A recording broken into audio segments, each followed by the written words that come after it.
Xo'p, hammaga assalomu alaykum. To'rtko'l tumanimizda yana Dehqon bozorida ekson palov gap bo'lishi mumkin emasini inshaalloh boshqa baraverdik. Hamma shu yerda. Yaqin videoda ko'rarsiz, xudo xolasa. Eksonlar qabul bo'lsin. Subscribe bozorda inshaalloh. Palov galing xudo xolasa. Zo'r palov bo'lib turibdi bu yerda.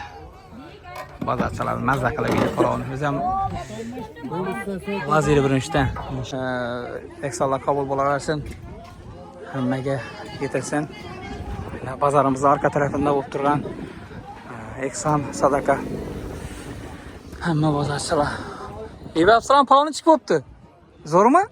Mashalloh. Ajoyib gap bo'lishi mumkin emas. Orqa tarafidan kiraverishda xudo xolasa. Palov pishirib tarqatib turibdi. Qani yeb o'tirganlardan bir ikki so'raying qani. Palovni chiqib bo'pti. Nechik bo'pti palov, zo'rmi?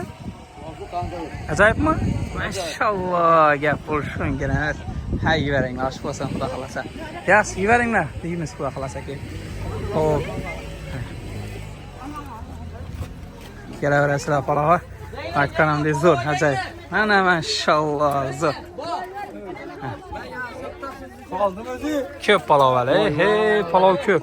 Hammaga yetadi palov. Xudo xolasa. Biz xudo xolasa yana oxirini xirmontenlayanda urib o'tiribmiz. Qaranda mollalar.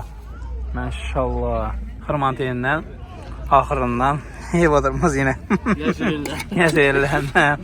Ajoyib palov zo'r bo'pti. Gap bo'lishi mumkin emas. Eksonlar qabul bo'lsin inshaalloh. Ajoyib. Kutbeda yedingmi? Zo'rmi?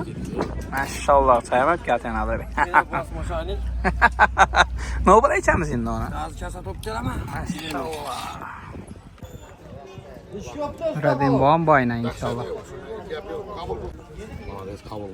Qabul bo'lsin amma. Siz xirmontendan o'rdakni. Shu yerda hali. Saysi o'tirgan seni.